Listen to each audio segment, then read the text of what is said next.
Hey, folks, welcome to the Jason Wright Show, Money Monday. Look, this is the episode dedicated to improving our finances, always in all ways.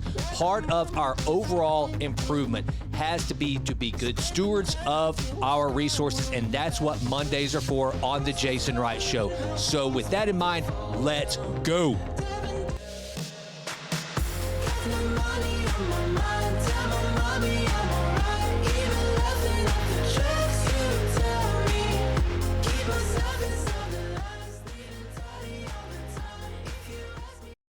Katy, we're back with another episode of Money Monday. How have you been since we last spoke? Pretty good. I had a birthday, Oh, happy birthday. so I'm a year wiser, I hope. Absolutely. And I'm not going to ask, but I know you're younger than me, so, it doesn't matter. But I hope you had a fantastic birthday. I did. Thank you very much. All right. Well, so this is going to be a cool episode. And I just want to preface this with, to all the listeners, this is going to be fun because Katy went out and solicited some questions for today's show so that we could tackle them. We may agree, we may disagree, but we're going to try our best to come up with the best answers possible for these folks' questions. And so for everyone that submitted a question, thank you so much for taking the time to do that. And if you have questions for us, bring it.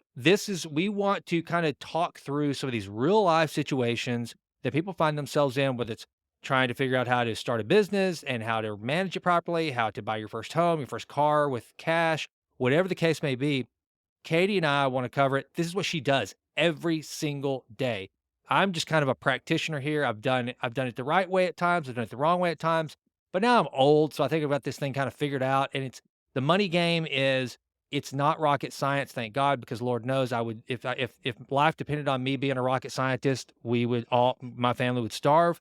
And so Katy and I just want to bring some very practical solutions for a lot of your money questions and troubles. And that's what we're going to be covering today. And we will have another episode like this.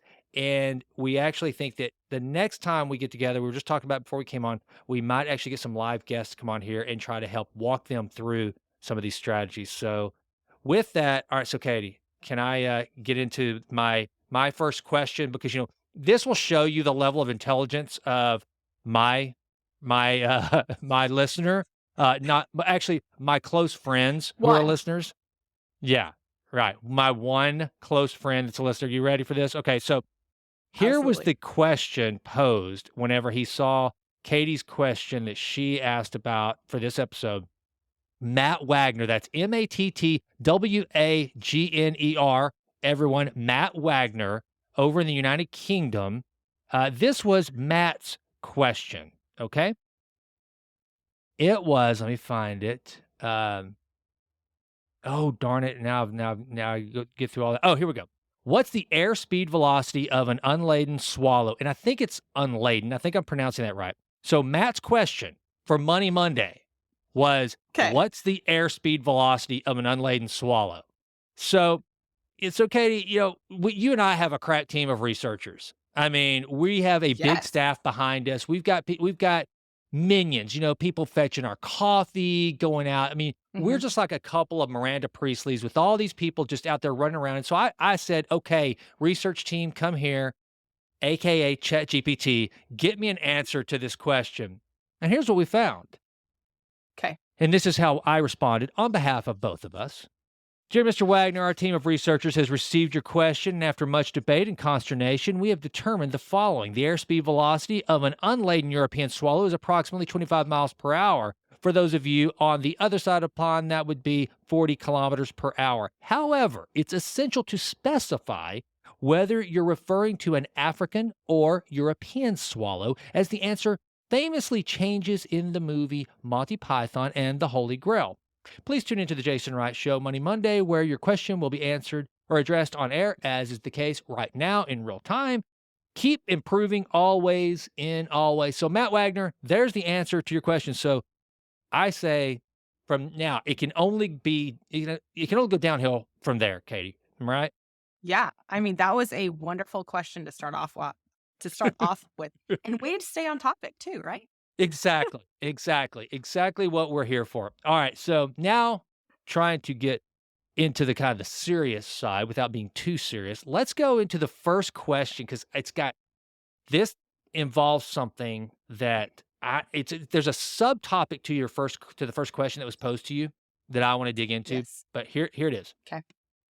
Years ago, I co-signed a student loan for my daughter. She wasn't paying them back, and it began affecting my credit score. So I started paying them back. I want to refinance the loans in my daughter's name so I am off of them, but she won't sign or agree to it. She also is taking the tax break on the interest paid, even though she's not paying them. Wow. Our original agreement was she would pay off the loan when she started working. She's now 28.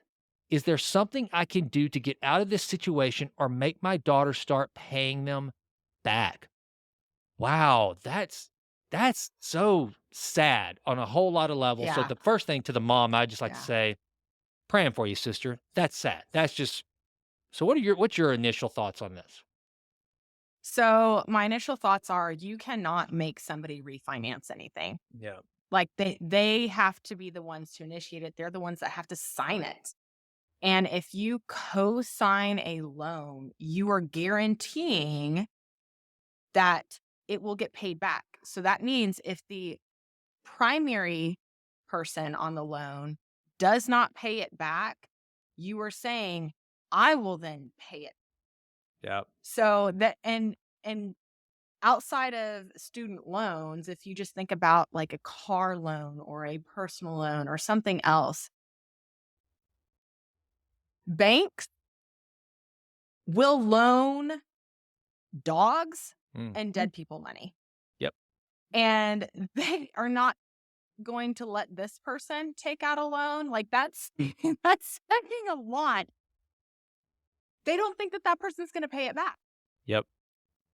But you're saying, "Oh, it's okay. I'll just make sure that they pay it back." Well, this is the exact reason why you should never co-sign a loan with somebody. That you're saying that you will pay it back. Now, it really does break my heart for anybody in a situation where the primary person is no longer paying it back. I would just tell mom, "Listen, you're just gonna have to pay it back." And she says that she's now 28. It doesn't say anything about what her work status is. I would assume that if she's 28, she's got a job. I would also maybe like if you're wanting that tax credit and you're going to be paying those student loans back anyways, th- possibly consider now, and this would just mean that like you're totally letting your daughter off the hook. You should consider maybe refinancing them in your name so that you are the one who's getting that tax break. If you're okay with saying, you know what, I'm just gonna swallow this, like I'm gonna pay them back because it's affecting my credit. Yep. But then I mean, then there's that whole like parent thing of like teaching them a lesson, but like how much do you want to teach her a lesson when it's then going to affect your credit score? There's not a win-win in this situation at all. There just isn't. So the subcategory, you nailed it right there at the first, is the co-signing part. First of all, to the Mhm. listener, here's the biggest lesson that I can tell you from my perspective is if you're going to co-sign, it's kind of like okay, this is a relative situation, right? There's relatives involved. It's mother daughter. You don't loan your relatives money; you give it to them. If they pay you back, Yes. cool, but they're probably not going to. And for the sake of your relationship with your family member, you have got to have the attitude. This we may call this a loan, but I'm giving them the money. Otherwise, 9 times out of 10, they're not gonna pay you back. It's gonna cause friction. If you truly give them the loan with the expectation that they're gonna pay you back, you're setting yourself up for failure. It's the exact same thing with co-signing. Co-signing is such a serious deal. Katie, it even tells us in the Bible to not Yes. co-sign loans. It's that big of a Yes. deal. You don't assume the debts of other people. And we as parents, we get in these situations where we want to help our children. We think that we're doing the right thing. We think it's our responsibility, but you're doing them no favors by putting yourself on the hook and causing a wedge between them. I remember whenever I bought my first company, uh, I had gone to my dad whenever I was looking at buying this first business, and I told him I might need some help. And my father, to his credit, he said, "You know what? Yeah, I want to help you." And then at the end of it, I finally said, "No, Dad, I don't want you to. I don't want." He said, "No." He said, "It's okay." He said, I'll co-sign if if you need me to for because I was getting this big building loan or might have needed a line of credit or something." I said, "No, nope, because if it succeeds, I want it to be on me. If it fails, I don't want anybody getting hurt." So I didn't do it. And I remember it was tough. It was a tough road to hoe, but I did it. And I felt so much better at the end of it having not taken any co-signers, anybody coming alongside me and doing that.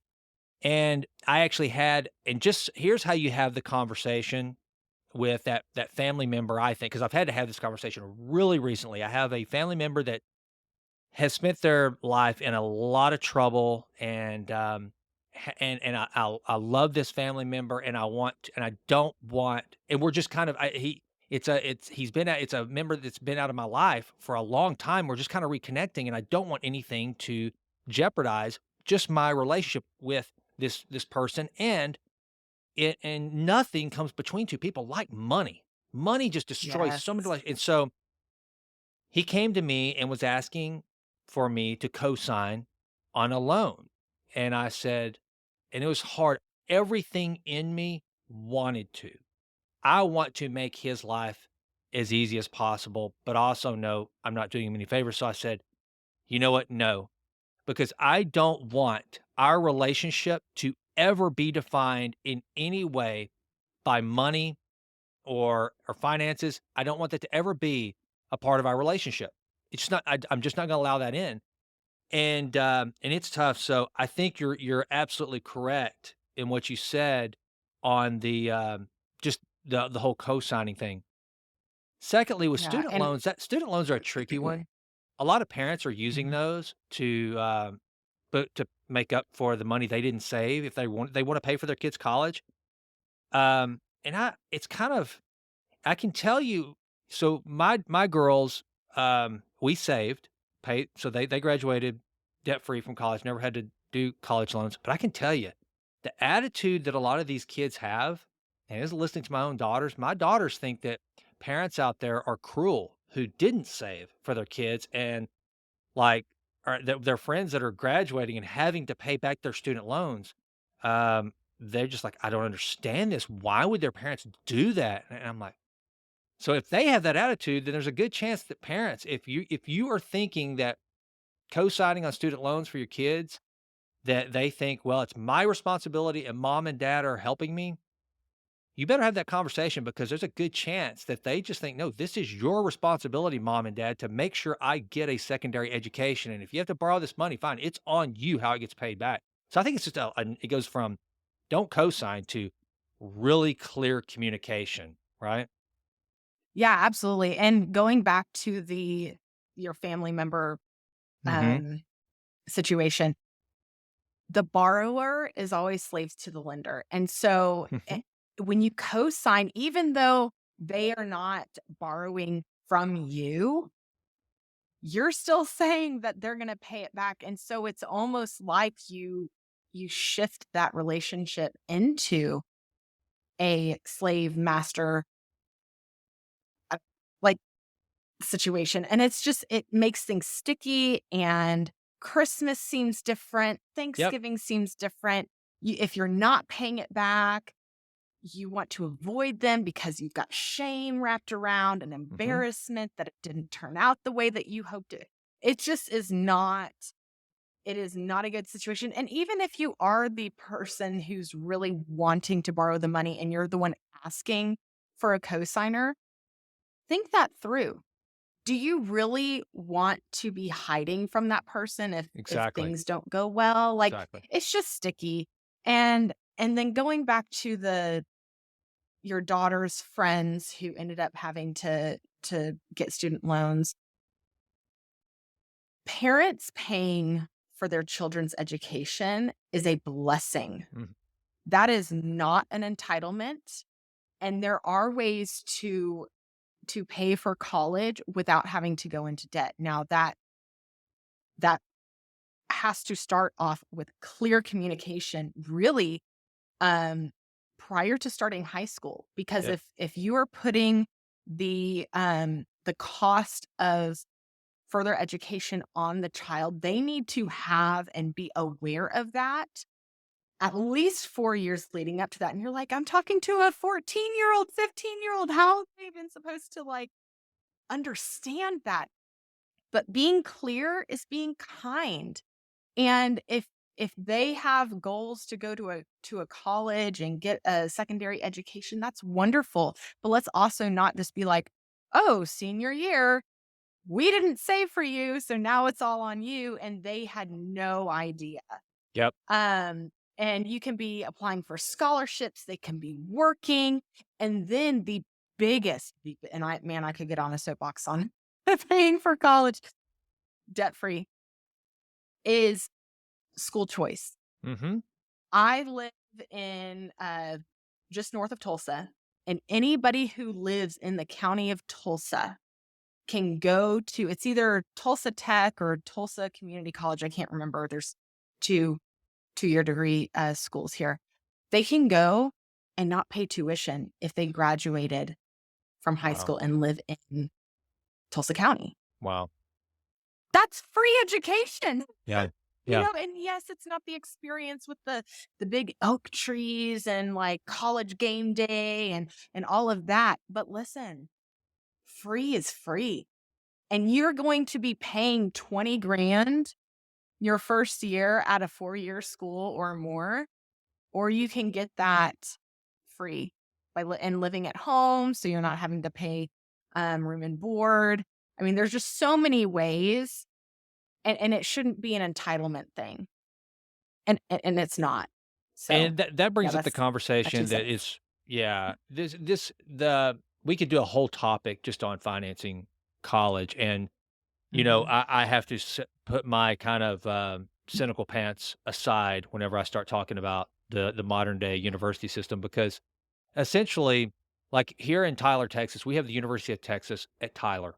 Fantastic mhm. 4-year university where a lot of kids, they can go here and you could pay for 4 years of UT Tyler for what I was paying for 1 semester at Abbey at the University of Colorado. And Oh now gosh. yeah, it was such a whipping. But here's what Yeah. happened, and things have changed.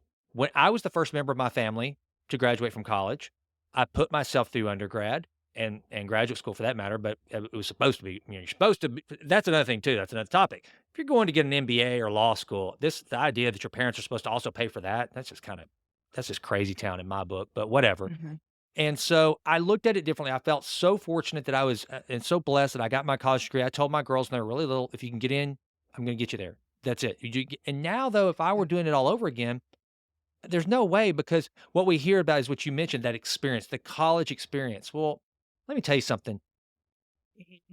If you're really talented, the market doesn't really care that much anymore about now, if you tap into your network, if Rylan taps into her University of Alabama network, Abby into her University of Colorado network, I suppose, but boy, that's a big toll to pay whenever you could go Yeah. to one of these regional schools, one of the satellite schools of a major system like UT or A&M, where I mean, I know you went to Mhm. A&M. I've got relatives that yeah, Big there you 'em. go. I've got 2 a niece at, West Texas A&M, and I have Mhm. a nephew, her brother, at A&M Corpus Christi, and those are great schools, and, you get the education and you don't spend a fortune, and also, like you were talking about these community colleges, I don't know.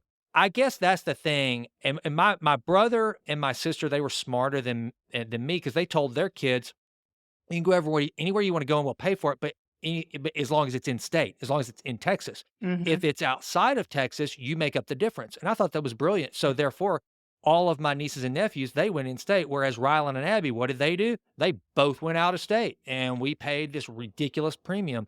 So, my siblings were much smarter on that, but anyway, I just think that when it comes to education, clear communication, don't cosign, and, it doesn't and I love that what you said, it's not an entitlement. Yes, as parents, we want to give our children all that we Mhm. can, But I'm living proof. My dad was pretty hard on me as far as making me work at a really young age and pay a lot of my own bills of things that most kids just don't have to pay for, and when you're going through it, it's tough, but man, it's sure been better here in adulthood. Yeah. Yeah. So, Because you've got the experience. heck yeah, and you You just got the you experience of it. you Yeah. don't you never there's if there's no one ever giving you the thing, then you never expect it. You don't you Mhm. realize it's up to you. And I'll tell you another thing, folks. Parents, listen to this, or family members. Here's what happens. I learned this a great book, Toxic Charity. Whenever I was preparing for this nonprofit that we were founding here in Tyler, I read this book, and one of the things that the author says, I wish I could call his name. I'm drawing a blank. He says, "What begins as appreciation always ends up as expectation, and then leads to major frustration." And it happens every time. You do it once, "Oh, I'm so grateful, I'm so grateful." But the first time they come back needing help again, if you don't do it, it has become an expectation. They're gonna get angry, and they're gonna act like this girl you mentioned here. "No, how dare you, mom? What are you, crazy? No, I'm not gonna do this." So, anyway, Yeah. good opener, good opener. Lot of Yeah. lessons in there. Yeah. Alright, so Absolutely. alright, this is a good one too, and I've got some definite Mhm. thoughts on this one. I'm thinking of going into business with my cousin. What are some things I need to know or think about if going into business with someone? What are your thoughts on that one? Because Mm. I got a bunch of them. Yeah, I was gonna say, I think that you would be perfect to answer this. Okay. The things that I really caution anybody who's thinking about doing a partnership when it comes to business is, going over the 5 Ds. So, what happens when one of the 2 partners becomes disinterested? What happens when they become disabled and can no longer work? What happens if they get a divorce? Because Mhm, the spouse then has also partial ownership of this mhm, company. What happens if they take out debt without you knowing? And mhm, oh goodness, what is the 50? I can't remember the 50. I'll have to look it up. But I mean, it's all the uncomfortable conversation that you need to have when you're not in that situation. that's exactly Because right. when you get in that situation, the emotions start rising, and it's then somebody may feel defensive and it's just not, you need to have a game plan of how you will handle it and put it down on paper so that you can both reference back to it when that time comes, because Mhm. something is going to happen where you're going to have to deal with one of those 5. I could not agree more. So here's kind of my take on it. First of all, you need to treat this like you're going into a marriage because very much so everything applies. The Mhm. communication, you're Yes. and also you need to you need to realize something. There will come a point where you think you're outworking your partner. And guess what? Here's what's going to be so weird and kooky in crazy town is they are thinking the exact same thing. They think they're outworking you. And the fact is Yeah. both of you are probably working your tail off, maybe, and it's relative as to what's considered more work and what's not, but it's going to happen. Secondly, partners don't go away, bankers do. Here's so what I would tell you is Mhm. if you are going into a partnership because you can't because as a way to capitalize your business, if it's I can go to a bank and I can borrow the capital or I can raise a fund where it's all minority shareholders, they have no say so. It's literally just they're betting on me as a horse. They're just saying, "I'm putting my money with Jason Wright Inc. because I believe that if I put in 2, I'll get 5 back." I have no say so. It's just like buying stock. I'm willing to buy Right. if you're willing to do that, okay, that's one thing. But if you're looking at taking on a partner to finance your business, always look for debt. And that's weird for us to say because we want to be debt free. If you can't Mhm. finance a business, Yeah. and I try, that's the way I recommend is try to operate on a cash basis, either right from the get go or as quickly as possible. But the good news is debt goes away and partners do not. So that's something to always consider. And then it goes back to what we were talking about right here. It's a family member. Whew.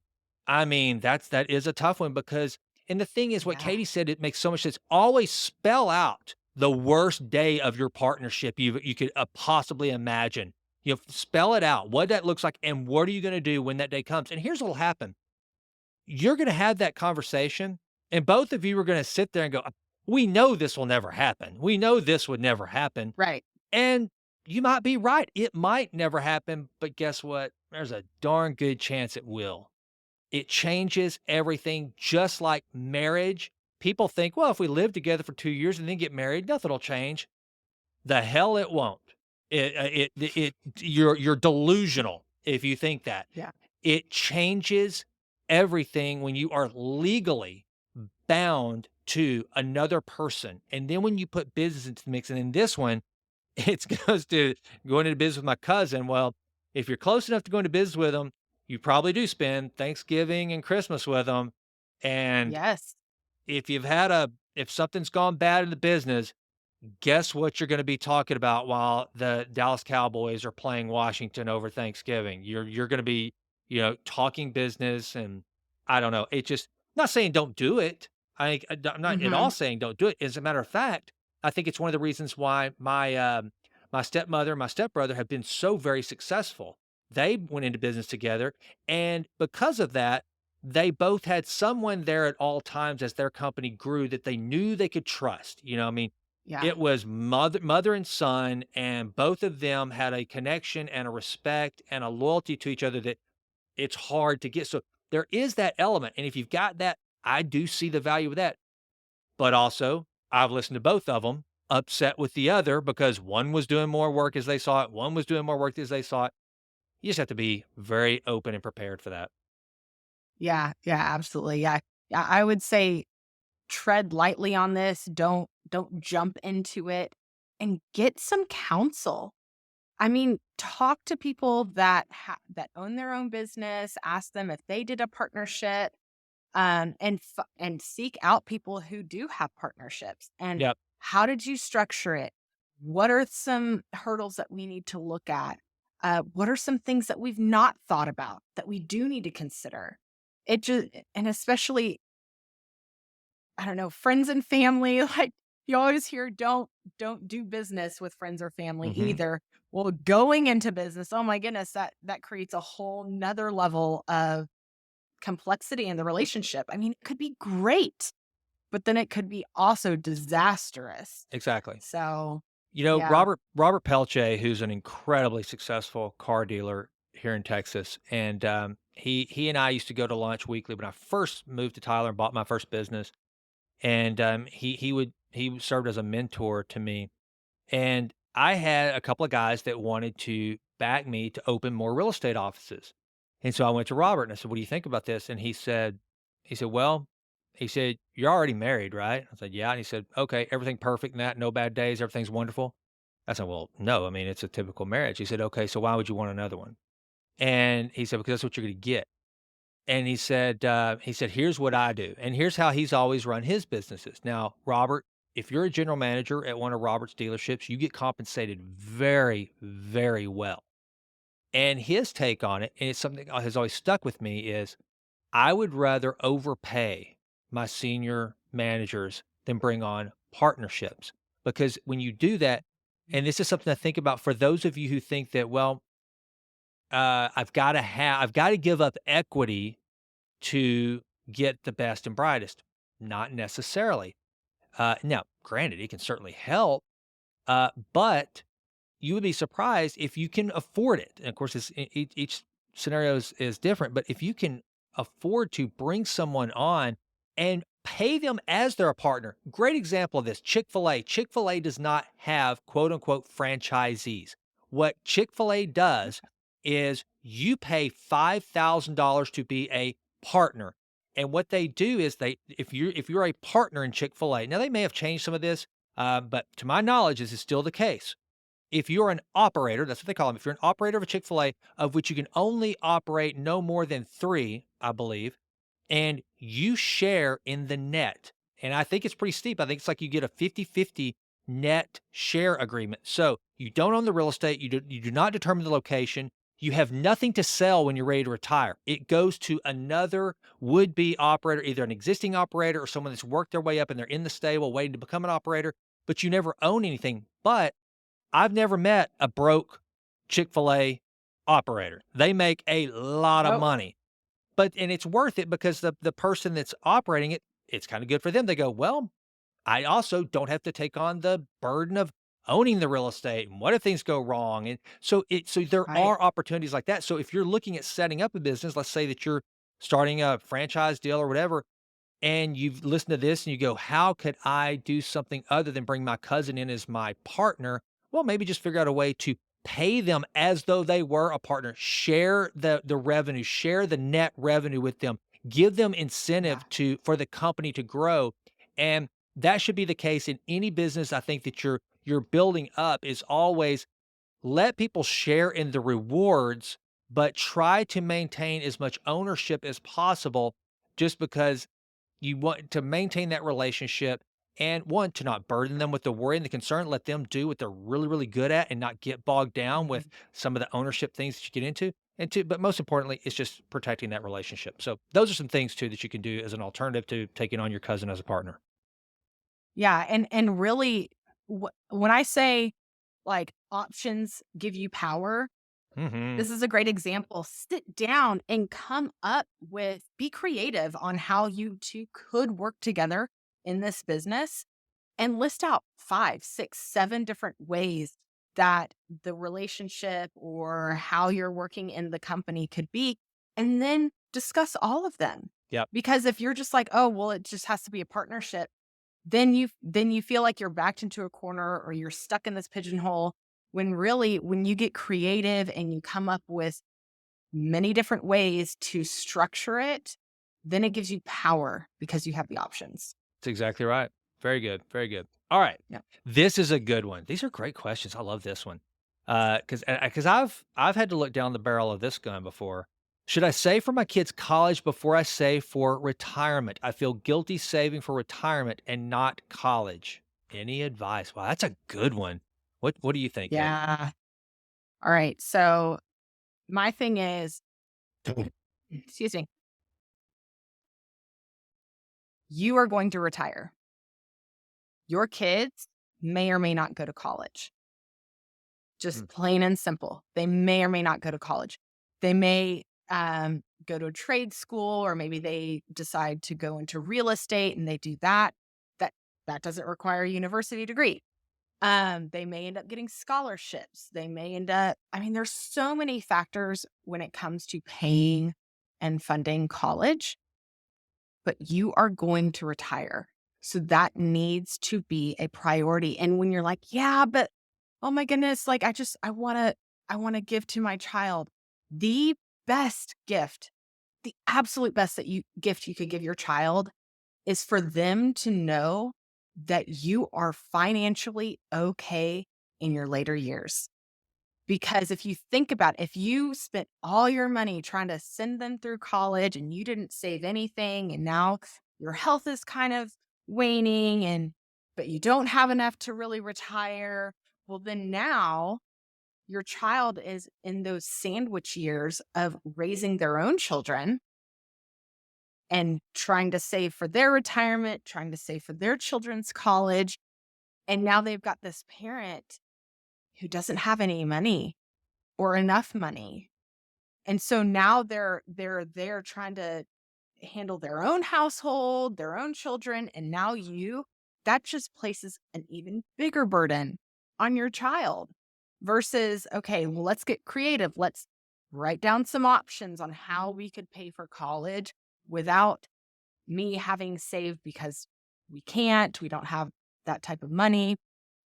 So, yeah, I say that you must save for retirement before you start saving for kids' college. And really only like 15% should be going towards retirement if you have children that are coming up for college age or if your house isn't paid off yet. 15% will get you a great start. And then anything else, anything left after that, you can save for your kids' college after that. Yeah, and I agree with that wholeheartedly. And I also think that it's good for people to know that if you just start, and this is the tricky thing, it's like so much of life. It's so weird. All of a sudden my child is 7, 8, 9, 10 years old, and I go, "Oh my gosh, maybe I should start saving for college." That's just a bear. If you will start early enough, I mean, if you start at year 0 for your children and you Mhm. tell the grandparents, I mean, the cool thing about all of these 529 plans, even though not one of my family members ever took me up on this, they all have these links that you can send to family members at Christmas to say, "Hey, if you don't wanna," the kids have everything they need.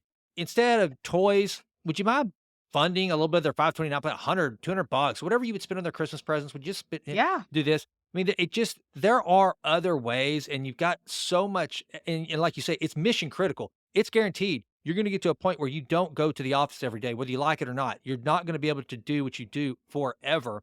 Even people like me who think that they're never gonna, go over the 50 threshold and all my craziness. Yeah. I know one day I'm gonna need to supplement my income, but with that because I'm not gonna be as productive as I am now.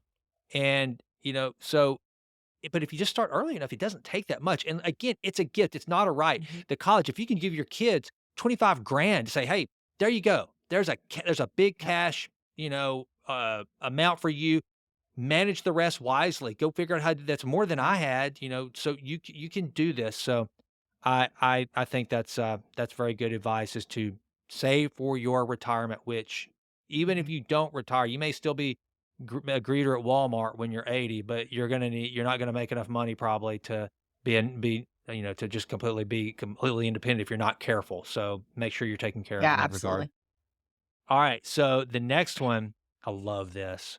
How do I know if I can afford to make my first hire in my business? I was terrible. I've been terrible at this my whole career, but I think I've got a good answer. What's your take on that one? Well, first, you have to be very intimate with your business finances. So that means that you know all your income, all your outgo, all of your operating expenses. They should not be mixed with your personal finances at that point. You have to be making a good profit because how else are you going to be able to pay for the first hire? And I would even say, let's just say that you are able to pay them. I don't know. I'm just going to say this is going to be a part time person, 20 grand. If they are then able to help you increase your revenue by 21 grand, it's worth it. Mm. Um, but really crunching some numbers and maybe even before hiring, pretend like you have this person already and saving that money into an account, um, just to get that process and prove to yourself, yes, I can pay for this person. But you have hired many people, so I would love to hear what your suggestions are. So I'm going to take it back to the very, very early days when I was faced with this question at a very low level. So I bought this office building in Tyler that would house my first real estate company, and I mowed the grass myself. I was 28, and I couldn't imagine hiring landscapers to mow the grass. So here I am. I'm the owner of this company that I've Mhm. acquired. I've got to completely reshape it, rebuild it, and I'm mowing the grass. And I thought to myself, "Wow, how magnanimous of me!" One, I'm saving money, and two, I'm I'm just I'm doing the right thing. Yeah. Well, here's the problem. I went and I visited with I went to a coaching session, and this guy taught me something that I will never forget and I've never abandoned. He said, "You have to figure out what your time is worth before you can make any business decisions on hiring or where you are and and how you're managing your business, especially whenever I was the president, CEO, janitor, plumber. I was all of it, network administrator, terrible, terrible bookkeeper. I was all those things. And so what I always tell small business owners is I'll ask them the question, what is your time worth? I go, what do you mean? I go, how much are you worth? Are you 150 bucks an hour? Are you 200 bucks an hour? Are you $250 an hour? How much you worth? And and usually they have no idea. They've never even thought about it that way. Well, whenever I started putting tasks, matching them with my time that I thought I was worth at that time. I billed myself essentially at $150 an hour way back then. And I thought, okay, so literally I am paying $150 an hour to mow this yard when I could just let somebody else do it for 50 to $100, which freed me up to then go do the things that made more money. Even if, and look, this Mhm. may sound selfish and lazy or whatever, but even if it meant instead of at 6 o'clock at night after all the realtors had left and everything was gone, and I went out there and cut the grass till 7:30 or 8 o'clock, I could go rest and spend time with my kids, Yeah. which is more valuable. So then all of a sudden it becomes a matter of, is it worth paying $100 to have someone go cut my grass to get to spend that time with my children? That's then all of a sudden when you start putting tangible activities with the dollar amount and you know your own value, then it becomes then when you really start moving up and people really start paying you for your time and you start basically saying, hey, if you want me to come work for you, I'm worth about $1,000 an hour. And if you're willing for that to do that, Yeah. okay, we can talk. If not, then all of a sudden you start saying no to stuff because you're like, this is dumb. I'm Yeah. sorry. It's not because I'm too good. It's not because, but there's an opportunity cost. And I talk about that a lot on this podcast. Every time you say yes to one thing, you're saying no to an infinite number of other things. So if that thing you're saying yes to, if it's gonna take away, start adding up the opportunities that you're sacrificing to say yes to that thing, and when you get to the point where you know that even though it may suck, you can't just it's not a zero-sum game. It's not as easy, and I learned this early. I made the horrible mistake of thinking in my mind, I there's no way I can pay a manager, let's just say 50K a year to run this office because that's just like there's this much money, there's a fixed pie, and 50,000 of it would come out. So my bottom line would be hit by that much, and that would just I just can't live off that. I can't do that. That no way, I can't do it. As opposed to what you just said earlier, is instead of saying, okay, that 50 though if done properly and managed properly, will increase the overall activity. It frees me up to do the things that Mhm. really go buy other offices, go recruit other agents, go do other things that really move the needle. So the 50 becomes 150,000 in extra revenue. So therefore, it didn't cost me anything. I invested 50 in this human capital and I made another 100 for doing so. And when you start to realize how that snowball works, it Mhm. changes everything. Now, I will say this, and I just had this I'm kind of faced with this right now because I need to hire some folks for Texas Titan Media, in particular in the social media space. And I had a interview with this girl, very sharp or whatever. But the thing is, with Texas Titan Media, my revenue is it's kind of like we're just now getting this thing to the point where we know how we're going to monetize some of the content and the things we're doing. And so I also take the approach if I can't immediately identify the return on investment. I put a Yeah. dollar into you, I get $2 out of you, then I'm probably not going to hire you right away.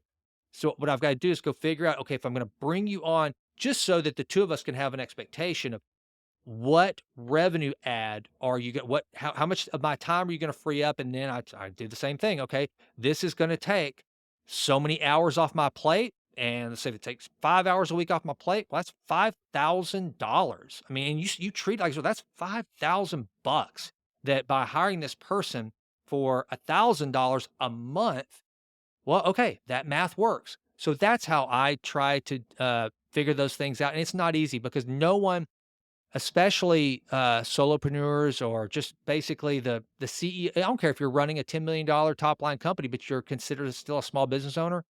I guarantee you Yeah. most of them have never stopped to think, "What am I really worth on an hourly basis? What is my time really worth?" I just give all my time, all my sweat, all my energy. I don't have time to s Yeah. I just it is what it is. The job needs done, I do it. Instead of thinking, "Wait a minute. Am I really the person that needs to be doing this job, or should I outsource this because my time is more valuable and can make the company more money and improve the lives of those around me if I'm doing something that's more conducive of my value?" That's the way I approach Yeah, it.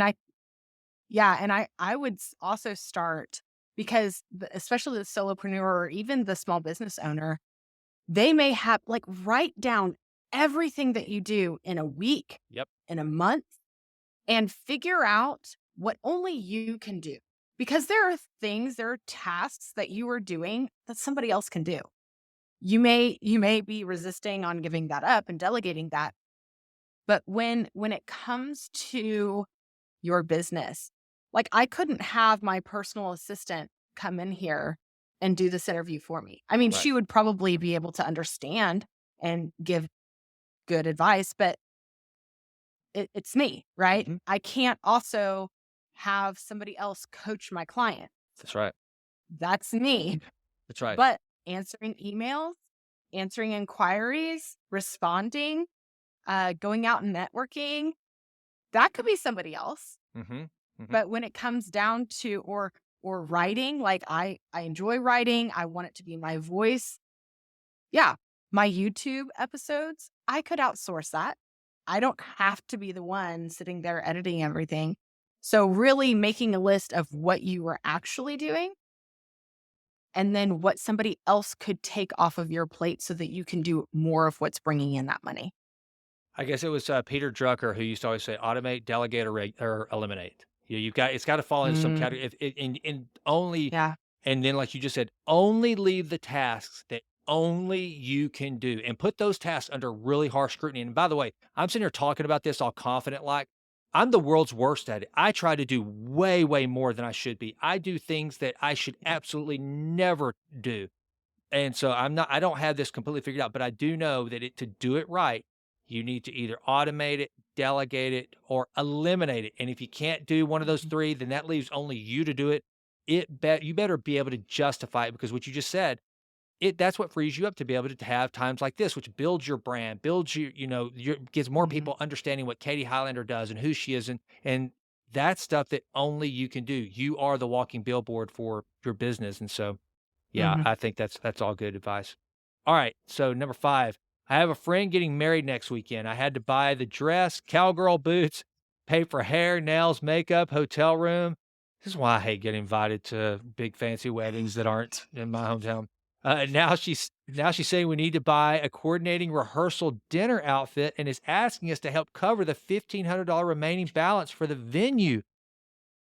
God, I gotta talk to these parents that obviously are doing something different than me, that they have kids that would even suggest such a thing. I Yeah. don't feel this is normal and it's getting expensive. What would you do? Oof. Okay, that's wow. I mean, I'm coming at it from a dude and a dad. Yeah. So all the ladies listening to my response are gonna freaking not like it. But what would you do, Katie? I wouldn't pay it. Yeah, yeah. I'm sorry. I'm not sorry. That okay, your wedding is your financial responsibility. And yes, agreeing to be part of the wedding party, you know that there's going to be expenses there. You're going to have to buy a dress, you're going to have to do your hair, um nails possibly. But there are some things that go into I don't know, and again, it's just the budget of the bride and whoever is paying for the wedding, like, a hotel room, if you're wanting them all to stay, like, that should be an option for them if you are not going to cover that room, but that Yes. shouldn't be a requirement, and as far as I mean, she's already in this, she's already paid money, so what does she do from here on out? I would just sit down with her, and this is gonna be an emotional discussion, and tell her, start it off with, "This is really awkward for me." Just call it out so it's not so you can just name the elephant in the room. "This is really awkward for me, but I want to have this conversation with you. Um, I am not financially able to continue with these expenses." And you don't have to bring out your budget or say, this you've made me pay for X, Y, Z, A, B, and C. You can just say, I don't have the bandwidth to take on any additional expenses. Um, I still want to be in your wedding. I still want to support you. But I'm not able to do anything further than what I've already committed to. And And if she's a good friend, I feel like she would be okay with that. And if not, then I feel like that's also kind of a reflection on what type of friendship that you have. Because also your friends don't want to put you in a financial bind, right? And just saying no in general, whether it's no to this or no to an invitation for a vacation or going out to dinner, you can just say, "Oh, I've already got a commitment." Mhm. You don't have to expand. The commitment could be to yourself that you're not gonna spend that money or whatever it is, but you don't have to expand and you don't have to explain. So I would say she definitely needs to have a conversation because being clear is being kind. And also, maybe in the future, for any other friends who ask you to be in a wedding, just say, "I would love to stand up there and support you. Can you give me an idea of how much we're kind of looking at, just so that I can be planning for the expenses for the wedding?" Yeah, so you're better than me because 'cause I'd be like, "Woman, you're out of your mind. What is wrong with you? I mean, are you freaking kidding me right now? I mean, this is the biggest bunch of jackassery I've heard of in my Yeah, life." I mean, look, first of all, you're asking your freaking bridesmaid, which is supposed to be an honor. It's not supposed to be a way to dilute the expense of your dream wedding that your parents either couldn't right. afford or weren't willing to pay, and so you're gonna burden your bridesmaids with this. It's supposed to be an honor, and $1,500, that's steep. I mean, I know, $1,500 and that's remaining for the balance for the venue. yeah, it's like, who That's not who your responsibility. no, I mean, I would yeah, and you know what I would do? I would say, "You know what, sweetheart? You're not getting off the hook this easy. If you need money, put it in the invitation. Why should we, the bridesmaids, be stuck with it? If you need money, ask all your guests. Charge. Do like on Father the Bride. Why don't you just charge for to come to the wedding? You know, it's a great event, great venue. Sounds like it must be a nice venue. So it's gonna be this Saturday, Saturday, Saturday. It's gonna be the wedding of the century. Come on down for Yeah. only $250. I don't know. That just sounds like a bunch of just clownish behavior that and how are her parents allowing her to I don't know. I have so many and okay, you know what? The bigger picture is I'm not offering any advice on this as I would just be the worst to be involved in this situation. So listener that posed this question, first of all, God bless you. You're much sweeter than I am to even pose this as a question other than just, just looking at your friend and going, "Yeah, I think I'm resigning from my role as bridesmaid Mhm. slash Yeah, benefactor for your wedding." But two, it's like I just I don't know. There's just so many things here I can't even get my mind around. Oh, I know what I was gonna say though. This poor husband. Woo. I mean, let's really go deep on this. If he's yeah. marrying a girl that has these sort of expectations of friends to foot bills, Mhm. whoa. Whoa, wow. I hope they are in some serious I hope that that's what I hope. I hope that this is you being very kind and an end around when really the couple getting married is really a financial coaching client of yours because I think you got some serious work to do with this young lady Well, they're on not. okay. Like, They're wow. She not. needs you. She needs a Yeah. reality check. So Yeah. that's Well, that's and I feel like, yes, typically the parents of the bride pay for the wedding, but again, if the parents of the bride don't have that money, again, that's not a an expectation. That would be a blessing, that would be a gift for them to pay for it. But if you are $1,500 short of coming up with the payment for the venue, that needs to be the bride and groom. If they are yeah, paying for their absolutely. wedding, they need to discuss how they are paying for the wedding. And that's a great exercise in how you're going to work together in your future finances. And couldn't agree more, and already, I feel sorry for I love the movie Bridesmaids, I think it's hilarious, and, they're shopping for their bridesmaids' dresses, and those are Yes. expensive, I mean, at least mostly, when I've been in weddings, as a dude, yeah, I have to rent a tux, so they all look the same, and Hmm. it can get kind of expensive, but still, it's like, okay, that's just part of it, I'm willing to do that for my friend, but to have to Right. come in and chip in to pay for essentially standard wedding stuff, yeah, that's just not Mm-mm. being a good friend, so, anyway, alright, well, Mm-mm.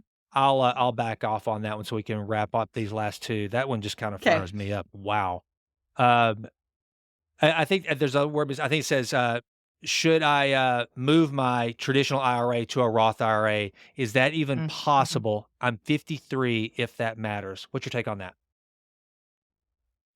Okay, so the only hesitation that I would have with moving, you can't. Okay, so first off, yes, you can move your money from a traditional IRA to a Roth IRA. It's called a backdoor Roth. You can see here. That would create a taxable event. So if you were to move that, you would need to withhold some money to be able to pay taxes on it because a Roth is supposed to be funded with after tax money.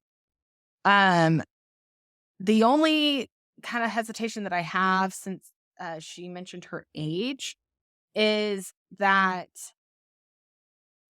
I don't know if I would go go to that extent. Again, I don't know how much money is in the traditional IRA, but you can invest in a you can open a Roth IRA today and just instead of contributing to your traditional, start contributing to your Roth.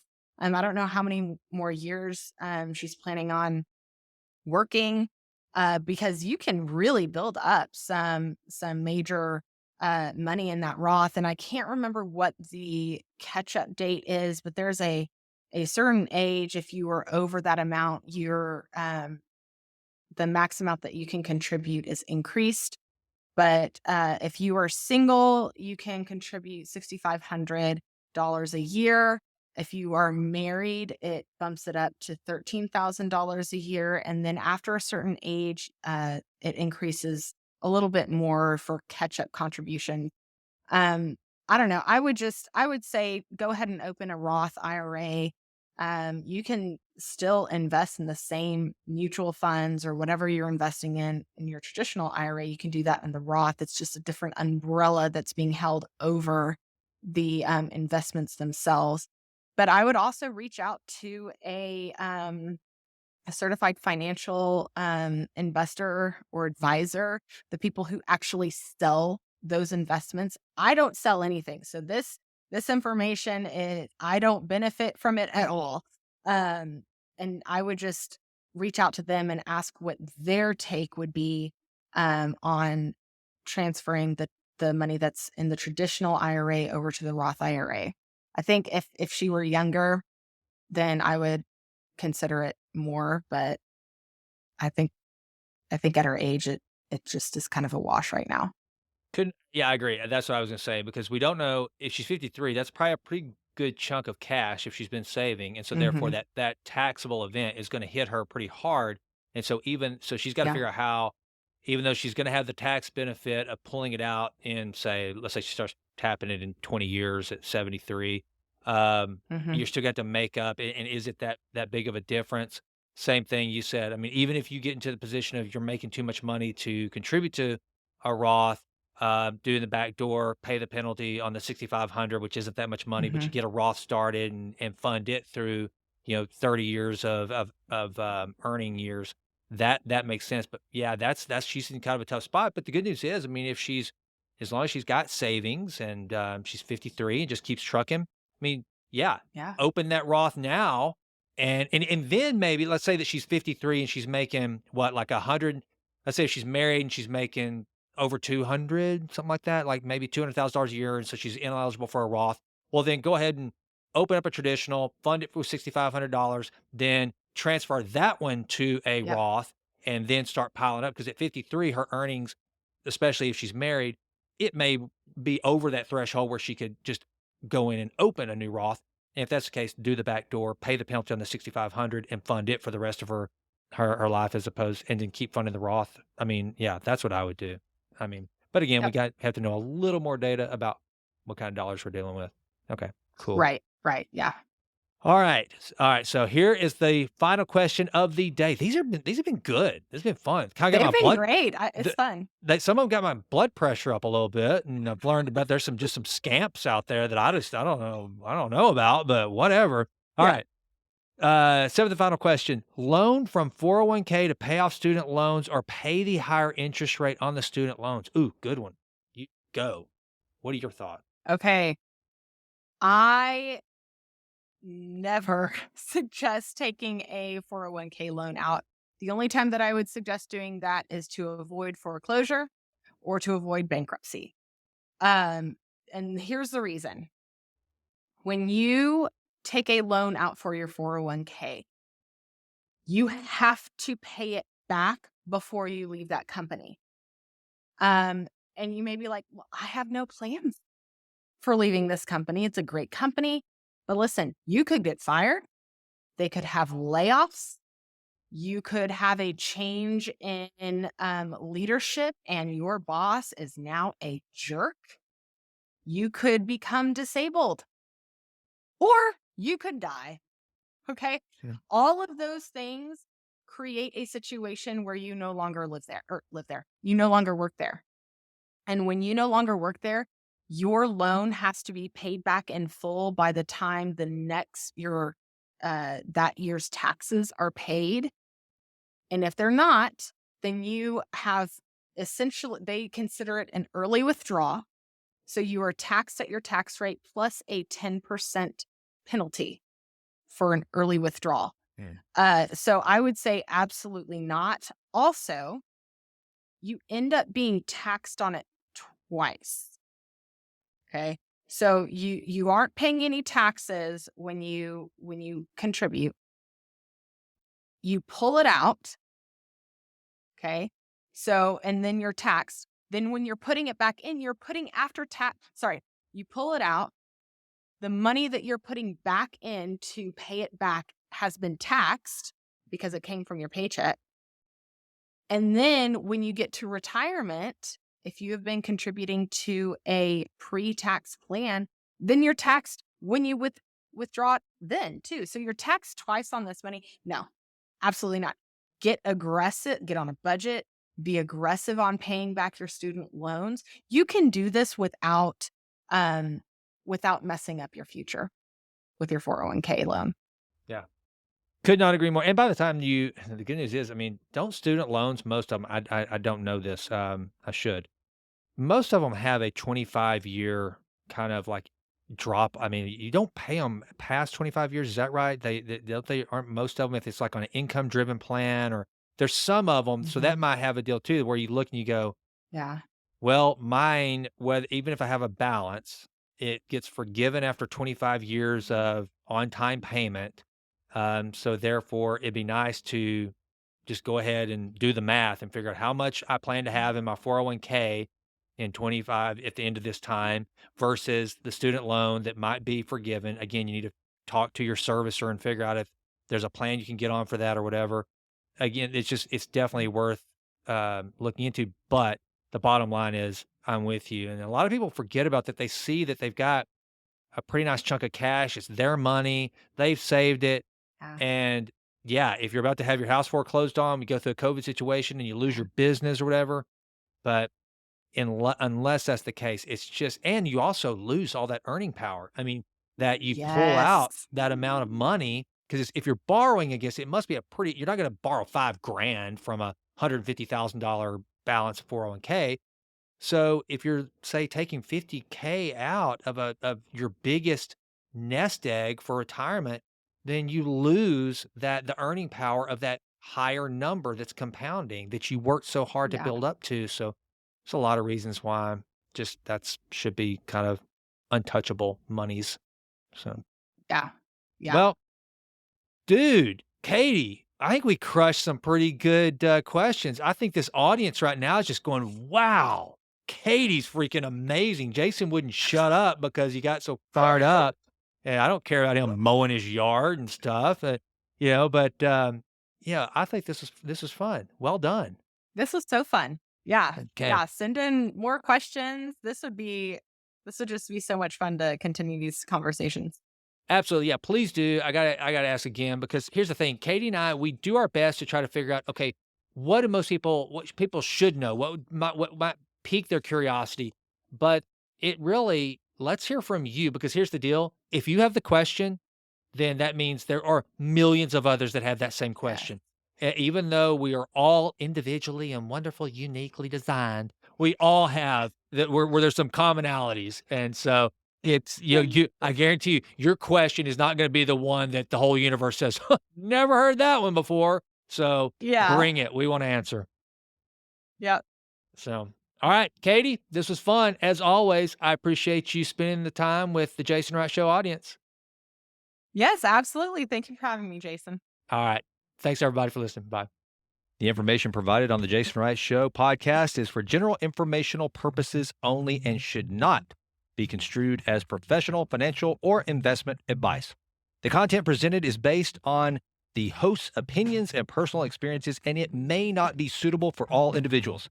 The hosts and guests of The Jason Wright Show are not licensed financial advisors, investment professionals, or registered representatives. Listeners are strongly advised to seek advice from qualified financial professionals before making any investment decisions. The content provided in this podcast should not be considered a substitute for personalized financial advice. Investing involves risk, and the value of the investments can go up or down. Listeners are encouraged to conduct thorough research and consider their own financial situation and risk tolerance before making any investment decisions. The past performance of investments discussed on the podcast is not indicative of future results. The Jason Wright Show podcast may include discussions of specific investment strategies, financial products, or market trends. Such discussions are for educational and informational purposes only and should not be interpreted as endorsements or recommendations. Listeners should be aware that financial regulations, laws, and tax rules can change and may vary based on jurisdiction. Any information provided in this podcast may become outdated or inaccurate over time.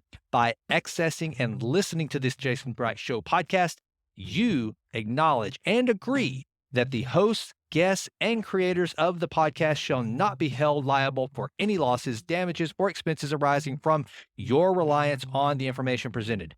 You also acknowledge that any investment decisions you make are solely your responsibility. Remember to consult with a qualified financial professional before making any investment decisions. Always do your own research and due diligence to ensure that any financial or investment strategies are appropriate for your individual circumstances.